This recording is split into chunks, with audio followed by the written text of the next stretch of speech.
All right, so let's get into this.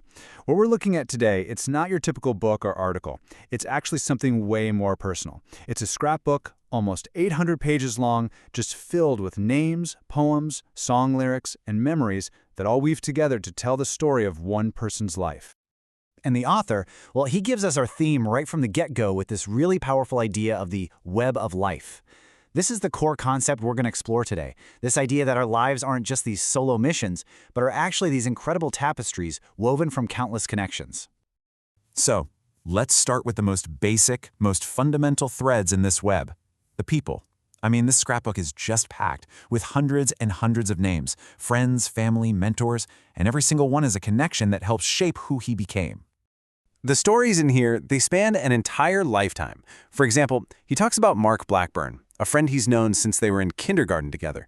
And this isn't just some passing acquaintance. He says Mark has a place in my heart. It's our first real look at just how deep these lifelong threads can go.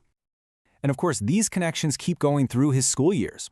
He brings up Joyce Caldwell, a friend from the 5th grade, and he makes a point to mention her consistent kindness over all that time. And we're going to see in just a minute how much that kindness really mattered. But this web also includes threads that were unfortunately cut short.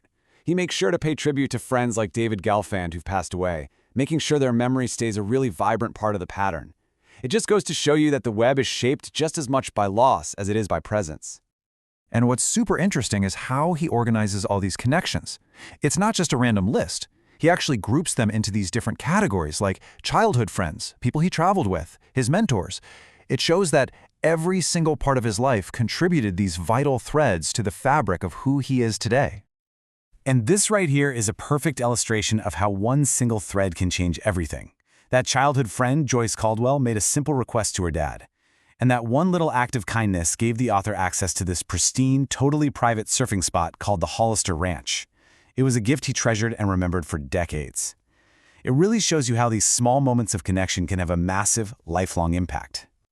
But people, they're only one part of the story. This web is also shaped by the landscapes we live in, the physical ones and the emotional ones. So now let's take a look at the places and passions that really defined the author's journey. The author's life has this incredible contrast built into it. On the one hand, he grew up in this super high-tech house of the future.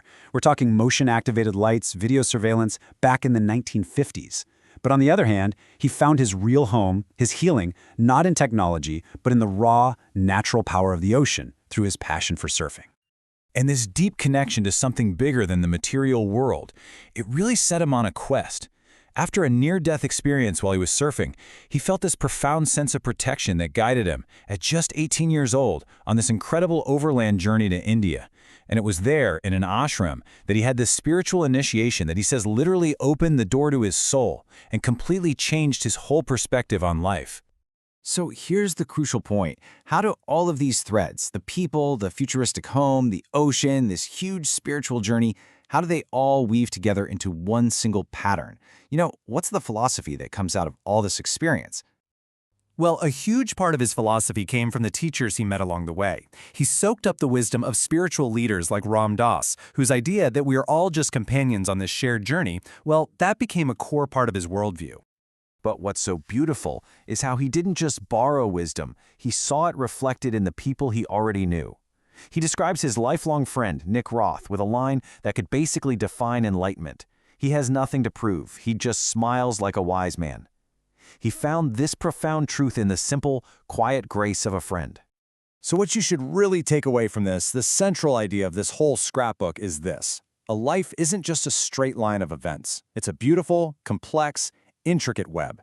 And every single connection, every person, every place, every passion is absolutely essential to that final, unique pattern. And really, in the end, this deeply personal scrapbook kind of acts like a mirror. It pushes us to look at our own lives, not as some solo performance, but as a rich tapestry.